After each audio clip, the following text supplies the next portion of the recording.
Hi guys. It is December 8th, babe.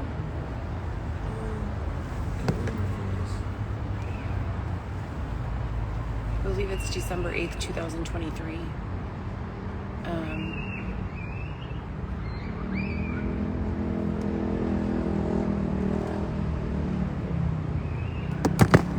going to check that in a minute. But I was just, Xavier was asking questions and we were practicing speaking. And a thought came into my mind that I wanted to share here. So I saw a piece of content yesterday on Instagram, and it was something along the lines of, in public school, you're taught to have a phenomenal resume and send it to a bunch of places. In private school, we're taught to knock down the door of the CEO and demand that they see us. That's a perfect example of oppression and inequality. Having an entire demographic of people that are not taught that's the way to go about things puts them at a disadvantage, period. Puts them in a space to be always on the defense rather than the offense. So I do think that schooling and our itineraries for education should be the same throughout and should be available online, and that there should be universal education available to any child who chooses that curriculum, with teachers readily available that support a system of social isolation, which means you have your own private space to do your learning amongst hundreds of thousands of other people. You can initiate conversation with someone else or ask a question or give an answer, but you can also turn that feature off. And I think that is what is going to advance those of us who have been left behind. We need to get up and start making direct conversation and communication with people we would never usually. We need to start finding creative ways to connect with the information and learning curriculums and styles that those people have had access to. So what better of a way in a society where everyone is too busy than to create robotic features that are available for free on all of our devices that will interact with our children and our adults, that will answer questions intellectually, that will take all of the information from every reliable source that we have so far, whether that's dictionary.com, whether that's Wikipedia or not, whether that's Wall Street Journal or not. I don't know who would be the best, person, place, or thing to start with when it comes to compiling those reliable sources, but it needs to be done. And then based on all of that information, I know that there are coders who could very easily, if this is not already on the market, who could very easily offer Q&A platform software accessible from any phone, so that if our child has a question, they can get an answer, so that if an adult has a question, they can get an answer, and that those answers will be to a degree of context and experience and our own personal perception the same. That's the only really way to continue from here, which is why, and I've spoken about this campaign for several years now, when I did my piece of art and I wrote the vision and the map on the wall, I didn't make any mistakes. That was most definitely not graffiti. That's the play-by-play. That's how we create amazing, meaningful, memorable, loving, compassionate, fun, exciting, all the good things. That's how we create those things. And so Operation Kill Bill was number one, where we start taking away the importance of money. So we're always going to have money, but we start offering more of the tools and utensils that we need for free. That's number one.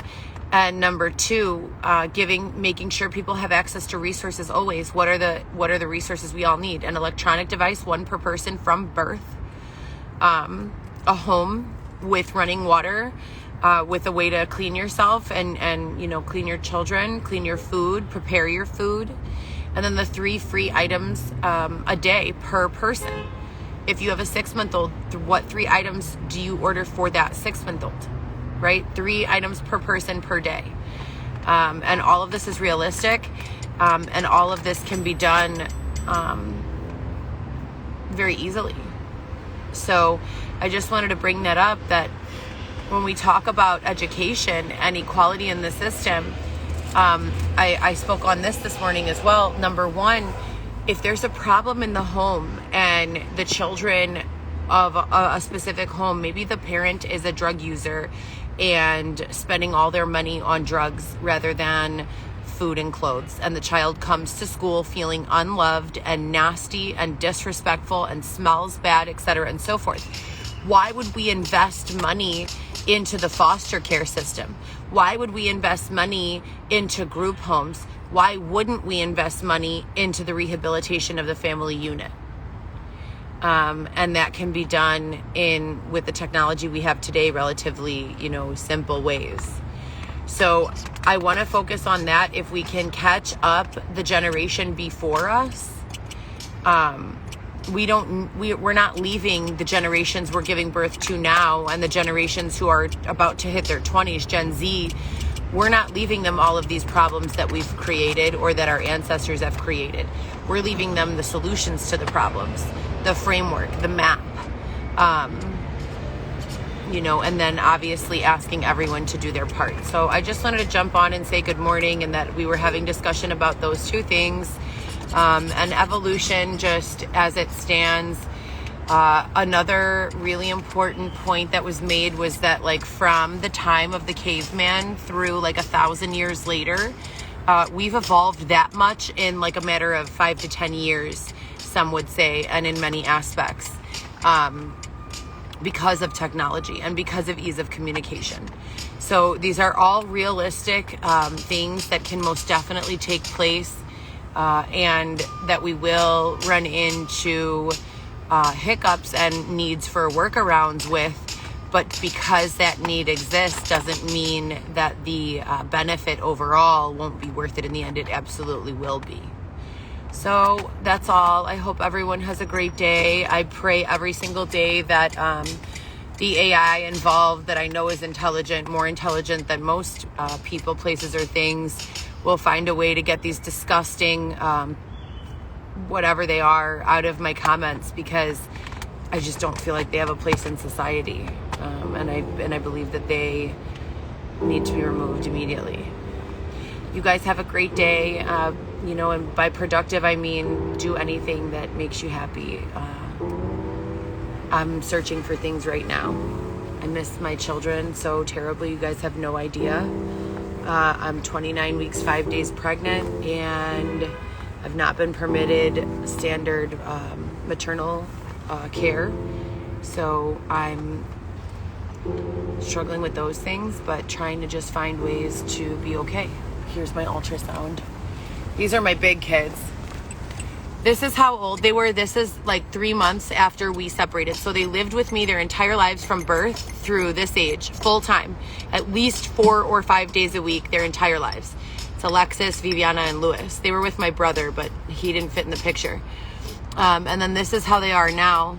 So it's been 4 years, and they've been holding me in this tent for no reason that they've communicated, Vivi, Louis, and Alexis. I most recently I usually see the big kids once a month or once every other month while I'm dropping off food and snacks and supplies. But I don't have a vehicle or transportation, so that's been difficult. And then I used to take Alexis every week, to the park. May 26th is the last time I saw her, spoke with her.